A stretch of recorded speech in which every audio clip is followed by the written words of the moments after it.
Muy buenas, amigos, hermanos, familia. Qué privilegio poder estar otra vez delante de ustedes llevando la palabra de Dios. Para mí es una bendición, esto es vida para mí.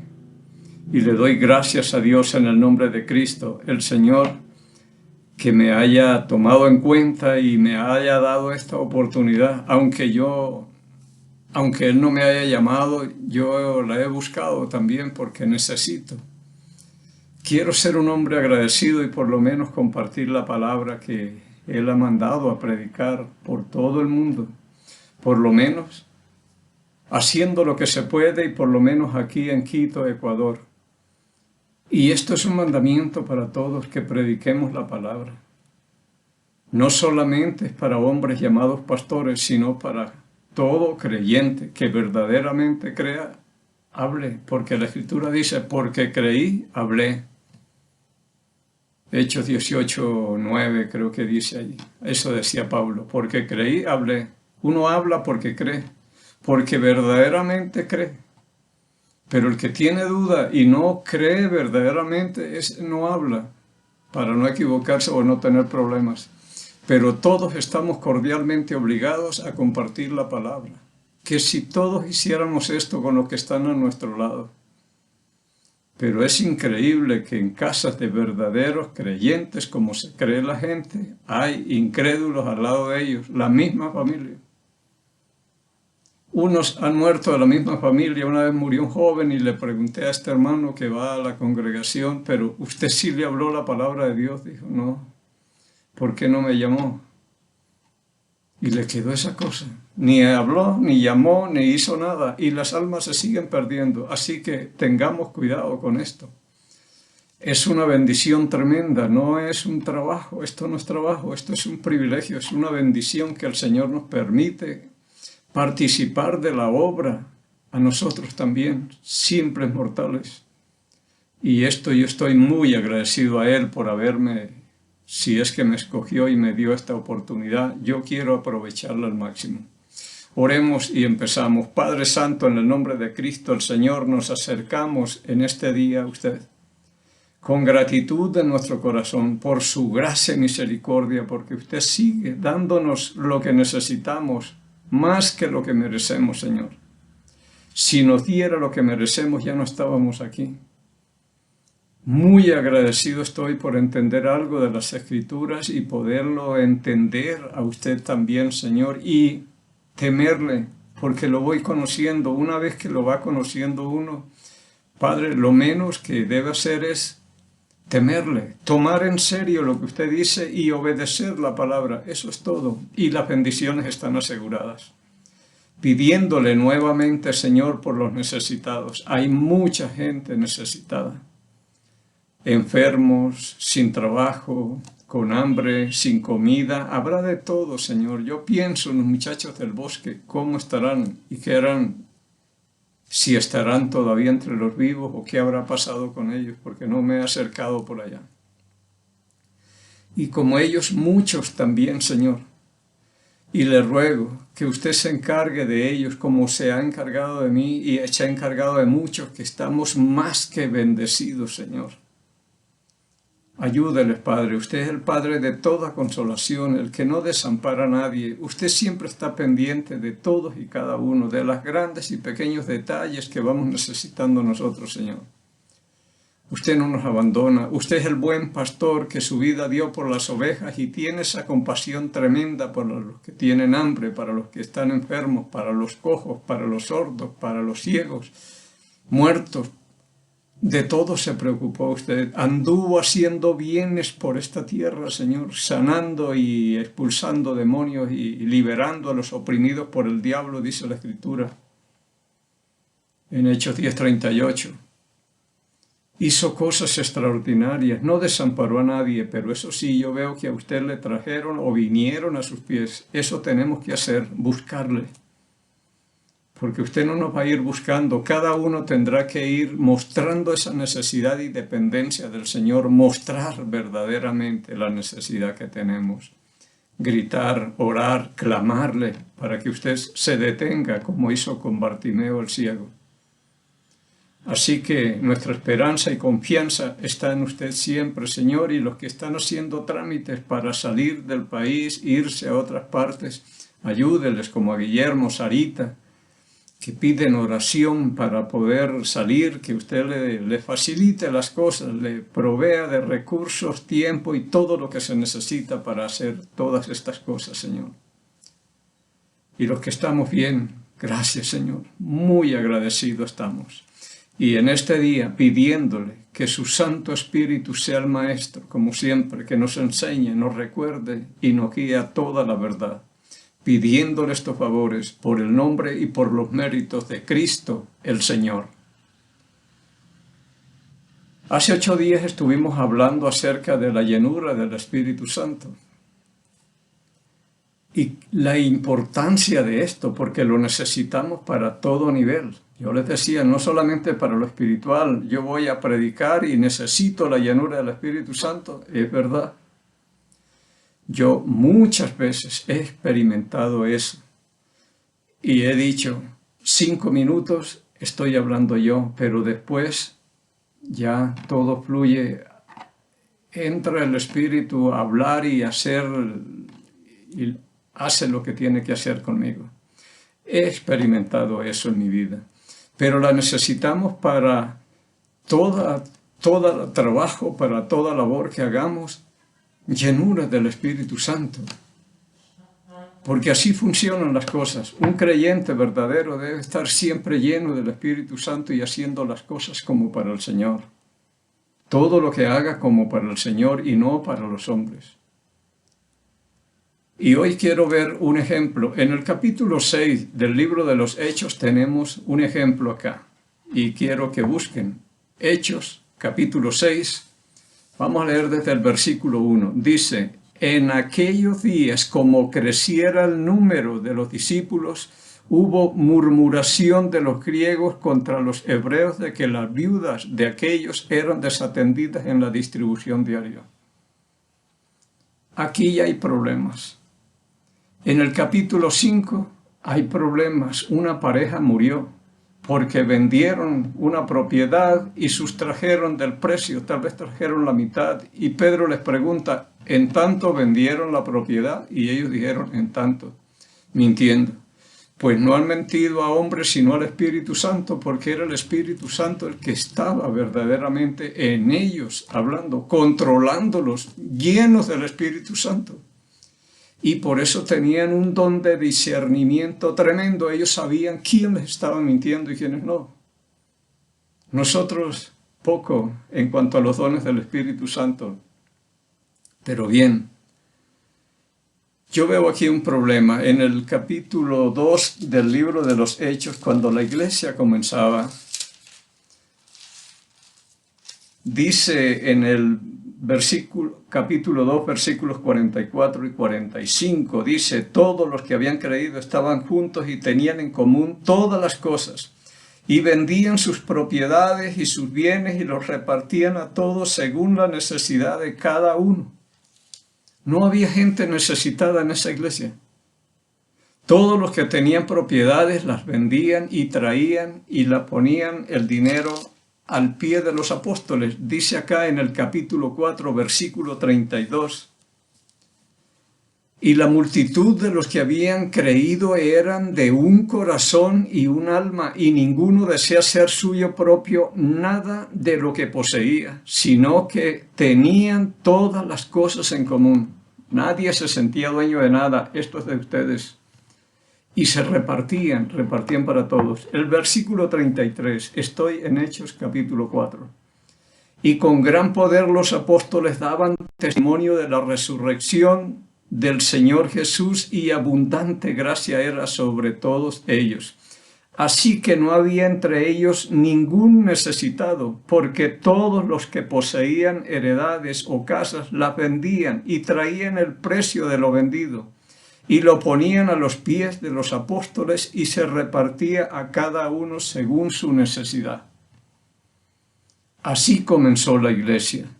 Todas las cosas en común, unánimes, un mismo sentir, una sola alma, dice acá, un solo corazón, un solo pensamiento. Todos tenían las cosas en común. Lo mío era de ellos. Estos eran como el buen samaritano, ¿no? Lo mío es suyo. Entonces traían todo lo que tenían, vendían casas, carros, todo lo que tuvieran y ponían ese dinero al pie de los apóstoles y ellos repartían. Pero era gente de confianza, poner ese dinero al pie de los apóstoles. Hoy se hiciera eso y traen y le ponen al pie del pastor, no se sabe qué va a pasar. Entonces la gente hacía eso y dice que no había ningún necesitado. Pero yo pienso que con el tiempo la iglesia empobreció, todos vendieron, porque si estamos comiendo. Ahora, si yo vendo todo, vendo lo que tengo y doy eso a la iglesia, ahí va la familia también. Yo doy todo, esto es todo lo que tengo y les doy, por decir algo, $50,000. Pero ahí tienen esos $50,000 y también tienen 3 personas que van a depender de ustedes también para que las mantengan. Porque no es cuestión de darles y yo hasta luego. Hubo un caso de un hermano acá en Guayabamba que dijo, me encontré con una anciana, habíamos parado la construcción del templo porque se nos acabó el dinero. El misionero estaba llorando en un cuarto diciendo, me tocó despachar a la gente porque ya no tenemos dinero. La esposa vino, ellos nos contaron. Llegó y lo encontró. ¿Por qué lloras? Porque ya no tenemos dinero y me tocó despachar a la gente y ya no podemos seguir construyendo. Dijo, no llores, que mañana aquí mismo donde tú estás llorando, Dios nos dará el dinero para seguir construyendo. Tremenda palabra de fe, mujer de fe. Pues sí, Señor. Apareció una anciana que dice que no tenía familiar y parece que el único familiar era este misionero. Tenía un costal lleno de dinero. Bueno, hablaba de una millonada de sucres en el tiempo de los sucres aquí. Tenía un camioncito. Dice, mire, yo no tengo familia, usted es mi familia, entonces yo le doy todo y usted me hace por ahí un cuartico para vivir con usted. No es que tome y yo me voy. Es decir, usted se va a hacer cargo de mí. Y construyeron el templo. Dios les proveyó ahí donde este misionero lloraba. Y según lo que he oído, le hicieron un mini departamento para que ella viva al lado del templo. Ahí está viviendo. Y yo pienso que los que daban acá todo también decían, bueno, aquí estamos, pero usted verá qué va a hacer. Ahí comían, ahí almorzaban, ahí merendaban, tomaban desayuno, de todo hacían. Pero los problemas seguían. Es que póngase a pensar, en el capítulo 2, versículo 41, dice que los que recibieron la palabra se añadieron aquel día como se bautizaron y se añadieron aquel día a la iglesia como 3,000 personas. Una iglesia que comienza con 3,000.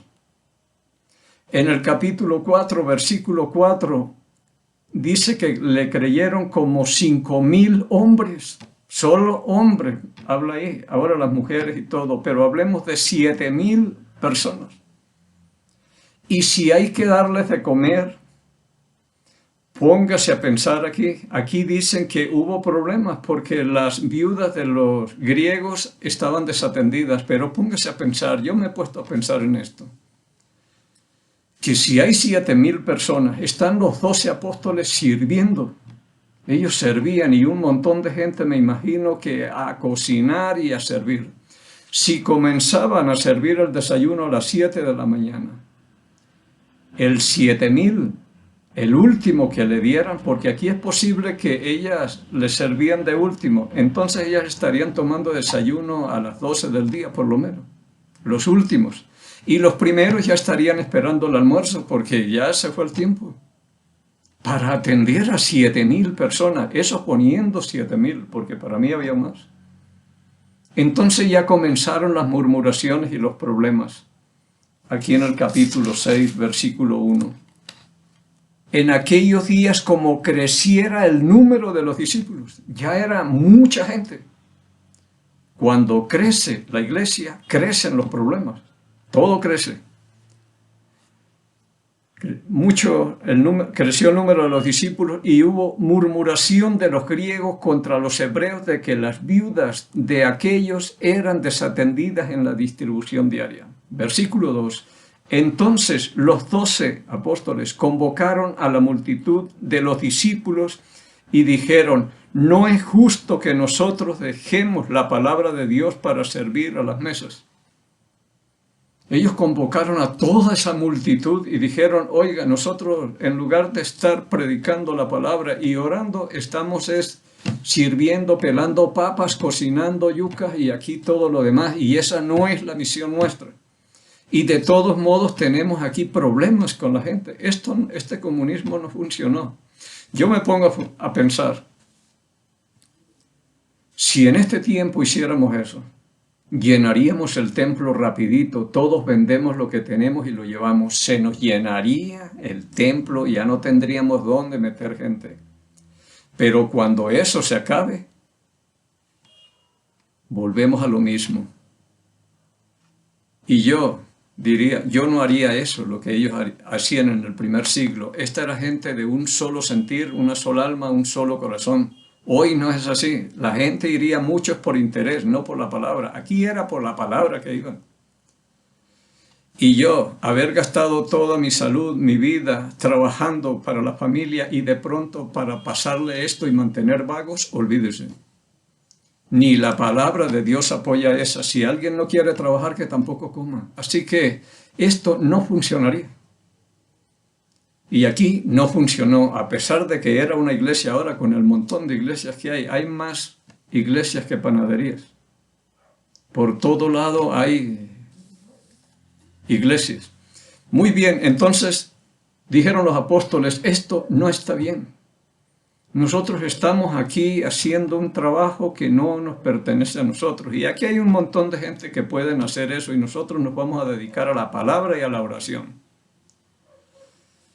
En el versículo 3 dice: buscad pues, hermanos, de entre vosotros a 7 varones de buen testimonio, llenos del Espíritu Santo y de sabiduría, a quienes encarguemos de este trabajo. Yo me sorprendo los requisitos para servir a las mesas, para ser un mesero, como para trabajar en un restaurante y aquí allá hacen el pedido, aquí él recibe y sirve a las mesas. Eran hombres llenos del Espíritu Santo y llenos de sabiduría. Más requisitos que para un pastor. Era lo que les decía, para un pastor deberían exigir por lo menos lleno del Espíritu Santo. Pero en la lista, los requisitos para el pastor, eso no está. Que tenga buen testimonio, que sea marido de una sola mujer, que tenga sus hijos en sujeción, que no sea un novato, sino que tenga algo de experiencia en la palabra para que Satanás no gane ventaja y haga problemas y todo esto. Que tenga buen testimonio de los de afuera. Aquí les dice: hermanos, busquen 7 de buen testimonio. Ahora yo me ponía a pensar, ¿a quién le encargaron esta tarea de buscar 7 hombres así y poder escogerlos y decir: estos hombres tienen buen testimonio, están llenos del Espíritu Santo y llenos de sabiduría? Son hombres muy especiales para servir a las mesas. A mí me asombra esto, porque en la iglesia, nosotros cuando nos congregábamos, hay una cocina y ahí en la mañana tenemos café, hay gaseosa, hay té, lo que quieran, y pan. Y la gente que viene de la mitad del mundo, que no han tomado desayuno, ahí se sientan, tenemos comedor, tome, sírvanse. Eso lo hacemos todos los domingos. Eso en la mañana. Y cuando termina el culto, todos nos reunimos y tomamos café y pan nuevamente, todos ahí en el comedor. Pero imagínense las personas que están en esa cocina. Hay 2 personas ahí muy importantes, de un muy buen corazón, muy buen testimonio para mí. Y llenas del Espíritu Santo, pienso yo, para ese trabajo. Ahora imagínense los que Imagínense una directiva, que dijeran aquí, vamos a elegir una directiva. Aquí dice que fueron los primeros diáconos, pero yo lo que veo es gente que va a servir a las mesas, son meseros. Entonces, para una directiva donde se necesita presidente, representante legal, tesorero, secretario, todo lo demás, ¿cuántos requisitos deberían tener? Pero a veces ni oramos para escoger, porque allá no hay mucho que escoger, sino decir o reelijamos la directiva porque no hay más. Nos vemos obligados a eso muchas veces. Pero mire estos requisitos, a mí me llama mucho la atención. Encarguen, estos 7 hombres se van a encargar de ese trabajo. 7, para cada uno atienda 1000, es imposible. Pero podían delegar esas responsabilidades también. Entonces, que busquen. En el capítulo 4 dice, y nosotros persistiremos en la oración y en el ministerio de la palabra. Agradó la propuesta a toda la multitud y eligieron a Esteban, varón lleno de fe. Mire eso, lleno de fe y lleno del Espíritu Santo. A Felipe, a Prócoro, a Nicanor, a Timón, Parmenas y a Nicolás, prosélito de Antioquía, a los cuales presentaron ante los apóstoles, quienes orando les impusieron las manos. Esto es un ministerio tremendo que uno a veces pasa por alto, dice, usted va a ayudar allá y todo, y se mete cualquiera, y las cosas no deberían ser así. Los presentaron ante los apóstoles, dijeron, aquí tenemos los 7 hombres que usted nos dijo que buscáramos. Estos hombres tienen buen testimonio aquí de todos. Son llenos del Espíritu Santo, llenos de sabiduría y llenos de fe, como era Esteban. Entonces agradó la propuesta, los escogieron, los presentaron ante los apóstoles, colocaron las manos sobre ellos y oraron y les entregaron ese ministerio. Todo ministerio que se hace en la iglesia, cualquier servicio que hagamos, debemos tomarlo con una seriedad tremenda, porque no hay un servicio más grande que otro. Y tomarlo como un ministerio, no como un trabajo, un servicio a Dios. Ahora, el resultado de haber escogido a estos 7 hombres y los apóstoles dedicándose a la oración y al ministerio de la palabra, dice el versículo 7, y creció la palabra del Señor, y el número de los discípulos se multiplicaba grandemente en Jerusalén. También muchos de los sacerdotes obedecieron la fe y seguía creciendo la congregación. La palabra del Señor seguía corriendo. Esa no se detenía como está hoy. Esta palabra llegará y llegará hasta ustedes. Y quizás escuchen algo que les llame la atención. Esto fue importante. Yo no entendía mucho. Quizás entendí, o ahora quedé más confundido que una gallina criando patos aquí. Sea lo que sea, deje que la palabra corra. La palabra crecía. No hay que detenerla. Ni que mengue tampoco, sino que crezca. ¿Qué día salí? No sé qué estaba haciendo en la calle, sacando la basura, creo que era. Y pasó una señora que se reunía de vez en cuando con nosotros en un grupo. Y le dije, oiga, deme el número de celular y yo le paso unos videos que estamos haciendo. Dijo, no, ya una hermanita, ella me pasa. Y me agradó mucho. Dijo, doña Pili, ella me pasa, Martina, que ella le conoce. Pero yo quise hacer eso, pero ya había alguien que se me adelantó y qué bueno, ya están pasándole. La reciban o no, pero intentémoslo. Que la palabra crezca y corra y sea glorificado. Así que la palabra del Señor crecía y el número de los discípulos se multiplicaba y aún muchos de los sacerdotes creyeron a la fe. Esto fue tremendo, un avivamiento que había espectacular. Esta es la obra que hace el Espíritu en hombres que verdaderamente están llenos o controlados por Él. En el versículo 8 dice, y Esteban, lleno de gracia y de poder, hacía grandes prodigios y señales entre el pueblo. Mire un mesero lo que hacía. Y yo pienso que este no se quedó sirviendo platos, este salió. Porque a veces nos meten de barrenderos y nos graduamos y nos jubilamos de barrenderos. Y no aspiramos a más, y no aspiramos a llegar, aunque sea a ser el jefe de los barrenderos. Yo me metí en una fábrica en Bogotá y el trabajo mío era separar redondeles para hacer botones en una fábrica de botones. Mallando, decíamos nosotros, separando los tamaños en unas tolvas que habían ahí. Y yo empecé ahí. Pero yo me interesé en todo lo demás, me interesaba todo lo que funcionaba en esa empresa, me interesa todo lo que pasa aquí. De pronto me hice buen amigo del técnico en acrílicos y él le pidió al jefe, necesito a Miguel para que me ayude aquí en esta sección de laboratorio. Él sacaba las cuentas y las fórmulas de todo y en tarjeticas y botaba eso a la basura, y cuando él no estaba yo iba al basurero y iba guardando. Y llegué a ser el técnico de esa empresa.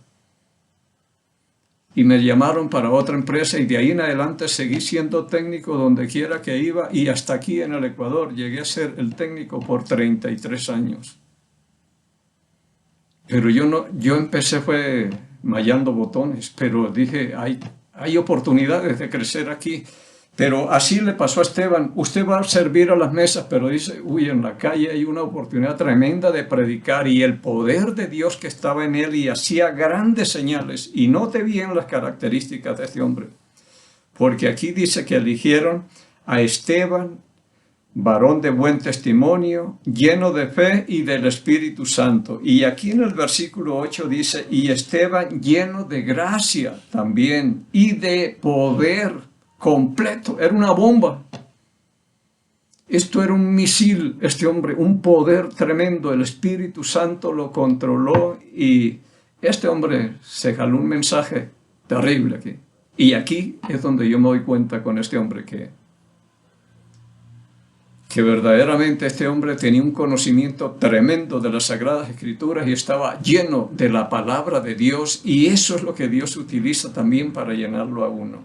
Pero leamos, vamos a ver hasta dónde llegamos ahorita. En el versículo 9 dice, entonces se levantaron unos de la sinagoga llamados los libertos, y de los de Cirene, de Alejandría, de Cilicia y de Asia, y disputaban con Esteban, pero no podían resistir a la sabiduría y al espíritu con que hablaba. No podían resistir a esa sabiduría que Dios le había dado y el poder del Espíritu Santo. Y note bien, vinieron de Cirene, de Alejandría, de Cilicia y de Asia. Era un montón de gente que se vinieron a ver. Y él con un poder de estos les hablaba y no podían resistir al poder y la sabiduría y la llenura del Espíritu Santo que éste tenía. Y yo no sé por qué en este tiempo Dios no hace estas cosas con alguien y veríamos cosas extraordinarias.